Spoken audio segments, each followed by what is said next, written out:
I don't know if I'm telling this story for sympathy, forgiveness, or simply to release it from the corners of my mind where it's been echoing for years. Whatever the reason, I'm not proud of what I did. I'm not asking for understanding or kindness, just silence maybe, or for someone out there to know the truth, even if it's only once. My name is Maureen. I was 33 when it happened. I'd been married to Noah for 9 years. We lived in a small town, the kind where the post office knows your middle name and secrets don't stay secret for long on Seta. The outside, everything probably seemed fine. We had a modest house, steady income, and a peaceful routine. Noah always came home for dinner, we paid our bills on time, and no one ever raised their voice.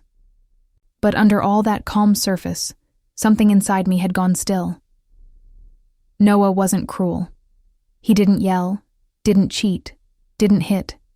He was reliable, predictable, the kind of man you could trust to fix the sink but not to notice if your heart was quietly breaking. Being married to him started to feel like sharing a flat with a polite stranger, one who always asked about your day, but never actually listened to the answer. Our conversations were stuck on a loop. How was work? What's for dinner? Did you take the trash out? And that was it. I became invisible in my own life. To keep myself from disappearing entirely, I started working part-time at a local bookstore. It wasn't about the paycheck. I just needed something to remind me I existed. That's where I first started seeing Lucas again.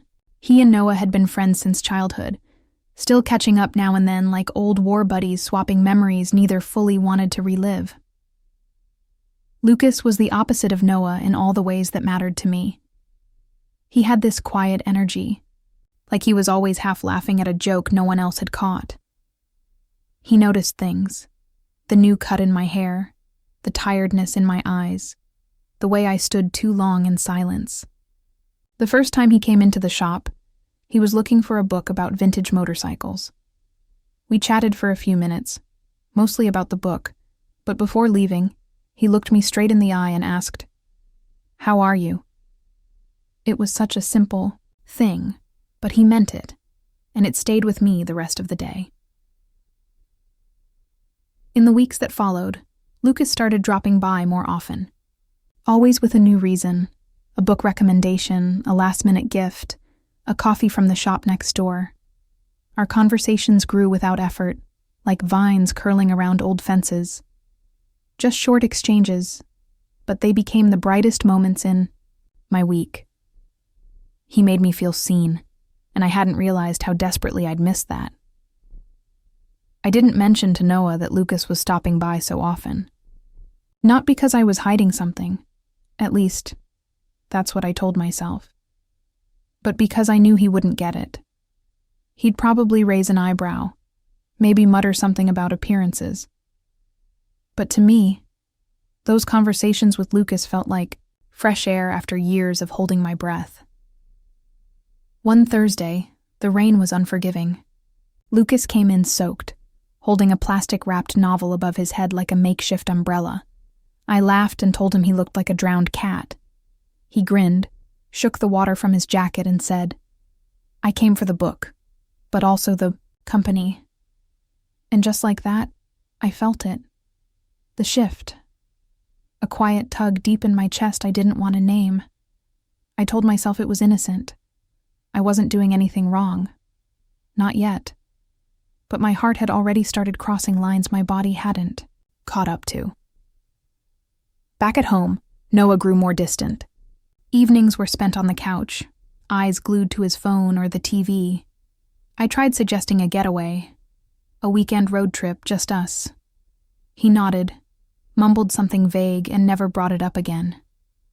I began writing in a small notebook, pouring out words I couldn't speak aloud. My loneliness, my guilt, my questions. Lucas's name began showing up in those pages more than I'd like to admit. One day, after a long shift, I couldn't shake Lucas's voice from my thoughts. Earlier, I'd mentioned I used to paint before I got married. He looked genuinely surprised. "Why'd you stop?" he asked, almost like he was disappointed in me. I didn't have an answer. That question stuck with me all day, gnawing at the parts of me I had buried. That night, after Noah fell asleep, I crept into the hallway and pulled out a dusty box from the top shelf of the closet. Inside were old brushes, faded paints, brittle sketchbooks. I set everything on the kitchen table and sat quietly for a moment, palms pressed flat against the wood. Then I began to draw. My fingers were stiff, clumsy, but it felt like shaking hands with a version of myself I hadn't seen in years, and for the first time in a long while, I felt awake. I wanted to tell someone, but I couldn't bring myself to tell Noah. The next time Lucas walked into the shop, I found myself saying it before I had time to overthink. I started drawing. Again, I told him. His face lit up like I'd handed him good news in a gray world. That's great, he said warmly. You should never stop doing the things that make you feel alive. That word, alive, dug into my chest and twisted something loose. It made me realize how long I'd been surviving rather than living. I had been numb for so long that I had forgotten what it felt like to feel anything at all. My life began to split into two distinct worlds.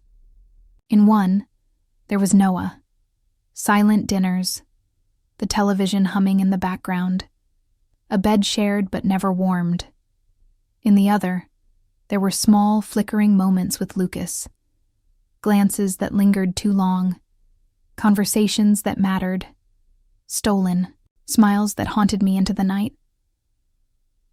One Friday afternoon, Lucas waited until the store was quiet, all the customers gone. He handed me a neatly wrapped package. For your sketches, he said. I thought you deserved a clean start. Inside was a beautiful leather journal, its pages untouched and full of possibility. I should have said no, but I didn't. I whispered, "Thank you." And when our fingers brushed as I took it, my heart kicked like it was trying to break free from my chest. That weekend, Noah and I barely exchanged words. He fell asleep on the couch with the remote still in hand, and I sat beside him, silently sketching in the new journal. Every page I filled felt like a confession, a secret I didn't want to admit even to myself, and every line I drew added more distance between me and the man I had promised my life to. One morning, Lucas was already waiting outside the shop before I arrived. He had coffee in both hands and an anxious look on his face. "Can we talk?" he asked. My breath caught. Every instinct screamed at me to be careful, to walk away, but I nodded. We sat in the small break room, 2 chairs, a worn table, and silence pressing in around us. He looked at me like he was searching for something. "I think about you more than I should," he said quietly. "I know it's wrong. Noah's my friend. You're married. But I can't pretend I don't care about you." My heartbeat was a wild drum inside my chest. I didn't know what to say. Part of me wanted to stop him, to shut the door he was slowly opening. But another part, the part that had been starved of attention and warmth, wanted to hear every word. I didn't answer. I just met his eyes, and in that moment of shared silence, something irreversible passed between us. We hadn't kissed. We hadn't touched beyond those fleeting brushes of skin. But the line was blurred now, and I knew things couldn't go back to how they were. Not in my heart, and not in my mind. After that afternoon, something in me changed. I couldn't look at Lucas the same way, and worse, I couldn't look at myself the same way either. Every time he walked through the shop door, even a simple hello felt too heavy, too full of what we weren't saying. When a few days passed and he didn't come in, I felt restless, my chest tight with disappointment I had no right to feel. I told myself I was overreacting, that it was a silly crush. But deep down, I knew it wasn't harmless anymore. At home, Noah didn't notice. Or maybe he did and just didn't want to ask. He moved through the days like he always had, as if nothing had shifted. I stopped trying so hard to bridge the silence. I cooked dinner, nodded through his replies, and escaped into my notebook the moment I could. That's when Lucas's face started to appear on my pages. His eyes, his crooked smile, the way his hair curled when it rained. I'd tear those sketches out the moment I realized what I was doing. Crumple them and bury them deep in the trash. But every night, my hand found its way back to those lines again. It became a pattern I couldn't break. One afternoon, we closed the store early for maintenance. Lucas stayed to help me move boxes. Just the two of us, the soft patter of rain outside, the scent of dust and old paper thick in the air. I bent down to lift a heavy stack, and without a word, he stepped in to take it from me. Our hands met, and this time neither of us pulled away. We just stood there, eyes locked, motionless. I felt everything all at once. Guilt, fear, longing. My chest ached with the weight of it. I took a small step back and whispered, "This is wrong." "I know," he replied, barely above a breath. That was all we said, no more. He helped me finish the task in silence and left shortly after, the door swinging shut behind him like a final warning I didn't know how to heed. That night, I sat on the couch beside Noah while he watched a crime drama, eyes glued to the screen. He didn't ask how my day was. He didn't even glance at me. I looked at him, really looked, and felt something collapse inside me. It wasn't anger. It wasn't hate. It was just sadness. Heavy, quiet, unshakable sadness. I remembered the man I once married, the one who used to surprise me with wildflowers just because he thought they made me smile. The one who once drove 6 hours in pouring rain just to see me for a single night when we were still in the throes of early love. I kept asking myself, where had that man gone? Had he disappeared completely? Or had I just stopped looking for him? The next day, Lucas didn't come by, nor the next. The bookstore felt quieter, heavier. I felt his absence like a cold draft sneaking in through a cracked window. I tried to shake it off. I reorganized bookshelves that didn't need it, cleaned every corner of the back office, offered to cover a coworker's weekend shift. But nothing filled the hollowed-out feeling inside me. Then, late Sunday evening, my phone buzzed. Just one line. "Are you okay?" It was from Lucas. I stared at it for minutes, motionless. I could have ignored it. I probably should have. But my fingers moved before my mind could stop them. "I don't know," I replied. He didn't respond. Right away. I sat there clutching my phone like it was an anchor, unsure what I was hoping for. Then the screen lit up again. "Do you want to talk?" I typed, "Yes." We met behind the bookstore. It was nearly 9 p.m. The street was empty, the lot lit only by a flickering lamp. I climbed into the passenger seat of his car. The windows were slightly cracked, the radio playing something soft and unmemorable. For a while, neither of us said anything. "I've been trying to stay away," he said finally. "But I keep thinking about you." "I think about you too," I whispered. It wasn't romantic. It wasn't fireworks or poetry. It was quiet, heavy. Two people afraid of their own feelings, afraid of how real this had become. We talked. About life. About love. About the terrifying weight of feeling stuck in something that no longer fit. Lucas admitted he had felt something from the beginning, even when Noah and I first got married. But he had never acted on it, because it wasn't his place. "I never wanted to be the reason something broke," he said. "And I never wanted to be someone who hurt anyone," I replied. But it was too late for that, wasn't it? After that night, We started meeting more often. Never at home, never in public. Always careful, always quiet. We told ourselves it was just conversations, just trying to understand. But feelings aren't that neat. They don't come labeled or wrapped in reason. They bloom without asking permission.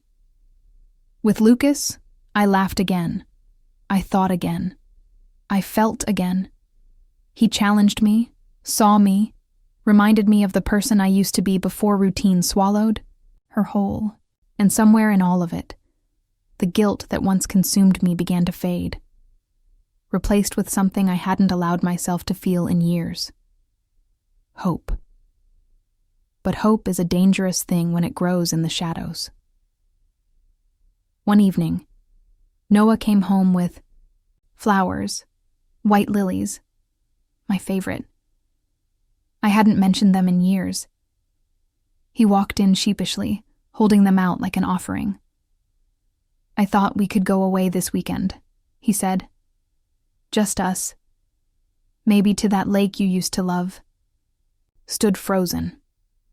I stared at the flowers like they were written in a language I no longer understood. Then he added softly, "I miss you, Maureen." It was the first time he'd said anything like that in what felt like forever, and it broke something in me. Not in a violent way, more like the quiet splintering of glass from within. That night, I paced the hallway while the rest of the house slept. My chest was tight, my thoughts racing. I had created this secret life, never intending for it to stretch so far or run so deep. I never planned to betray anyone. But here I was, standing between two versions of myself, not knowing which one I belonged to anymore. The next day, I met Lucas behind the shop. I told him we needed to stop, that Noah was trying, and maybe, just maybe, things could still be salvaged. Lucas nodded, but I could see it in his eyes. He already knew what I didn't want to admit. "I understand," he said quietly. "But be honest with yourself. Don't stay just because it's easier than leaving." I didn't respond. I just turned around and walked away. My heart was loud in my chest. I didn't look back. For a few days I tried. I smiled at dinner. I told Noah about my day. We watched a movie together, even walked through the neighborhood like we used to. But the distance between us wasn't just in the conversations we weren't having. It was in the way our hands didn't touch anymore, in the way I felt like a guest in my own life. One night, I found the notebook Lucas had given me. I hadn't opened it in weeks. My fingers hesitated, then flipped to the first clean page. This time, I didn't sketch. I wrote. Not to Lucas, not to Noah, but to myself. I poured out everything. The guilt, the confusion, the loneliness, the aching hope. I wrote like I was confessing to the one person I could never lie to, me. When I finally set the pen down, my eyes stung with unshed tears. I didn't have answers. I didn't know if Noah and I could rebuild what we'd lost, or if too many cracks had formed in the foundation. I didn't know if I would stay or go. But I knew this. I couldn't keep pretending anymore. The truth was rising, like a tide I couldn't hold back. A few days after I poured everything into that notebook, I sat at the kitchen table across from Noah and placed it in front of him. He looked at it for a long time, like it was a letter from someone he used to know, or maybe someone he still wanted to find. "I need you to read this," I said, my voice barely above a whisper. "Not right now, but soon. It's everything I've never said." He didn't ask what it was. He didn't protest. He just gave a small nod and took it in his hands like something fragile. While he read, I walked. The cold wind bit at my fingers, even through my jacket pockets. I kept hearing my own words echo in my mind, about the loneliness, the silence, the way we had grown into strangers under the same roof. I hadn't written about Lucas in detail. I hadn't needed to. The point wasn't the affair. It was the absence that led to it. When I came back, Noah was still at the table, the notebook closed in front of him. His head was in his hands. He didn't look up for a long time. Then, softly, he said, "I wish you had told me sooner." His voice was rough, like it hurt to speak. I didn't know what to say, so I just sat down across from him. "I've been gone too, haven't I?"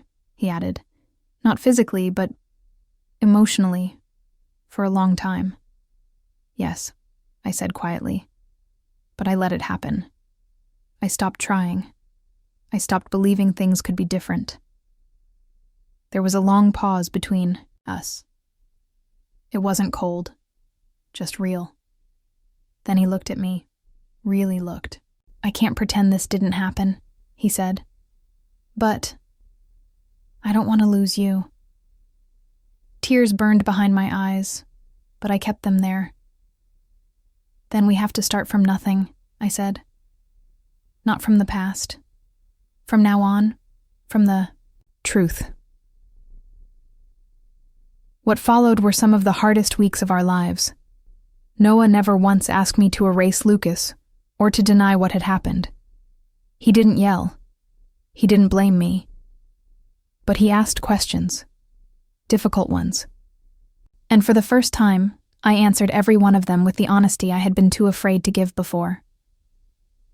I called Lucas, told him we couldn't speak anymore. Not because I didn't care, but because I couldn't rebuild one thing while still holding on to another. He didn't argue. He just said, "You deserve peace, Maureen. I hope you find it." I cried after that call, not because I doubted my choice, but because goodbye, when it's real, always hurts.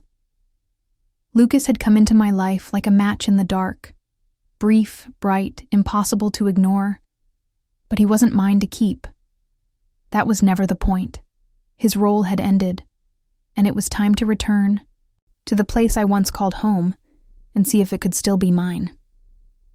Noah and I started therapy.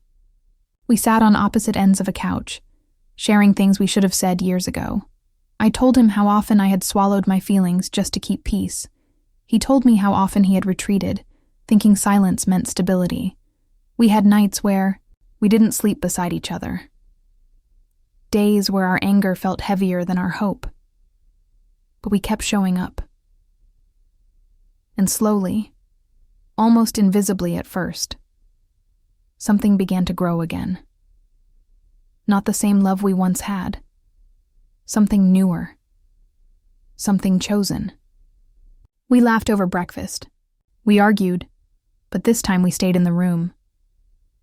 We sat on the porch in silence that wasn't awkward, just shared. We remembered how to be with each other, not out of habit, but from effort. I don't believe in fairy tales anymore. Life doesn't hand you neat endings or perfect people. But I believe in second chances. The kind you work for, the kind you bleed for. I believe love isn't about never failing. It's about choosing to rebuild even after everything has cracked. One evening, Noah and I sat on the couch after dinner. The sky outside glowed soft with the colors of dusk. He reached for my hand and held it gently. "Do you ever think about him?" he asked. His voice wasn't accusing, just curious. I didn't lie. "Sometimes," I said. He nodded. "Do you still love him?" I took a breath. I think I loved who I was when I was with him, but it wasn't meant to last. You and I, we have a lifetime.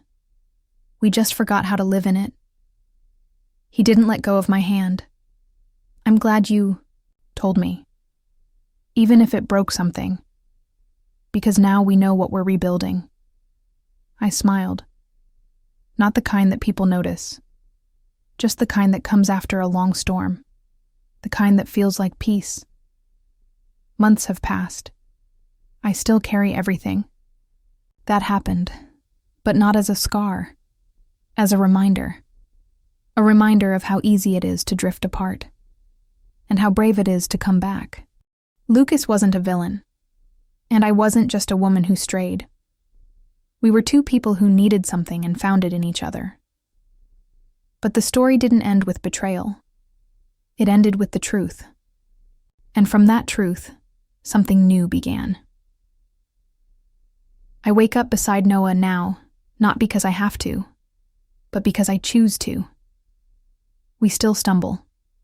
We still have days where everything feels fragile. But we talk. We listen. We stay. And I've learned that the strongest kind of love isn't the one that never breaks. It's the one that survives after it does. That's my story. It wasn't perfect, but it was real. And it changed everything.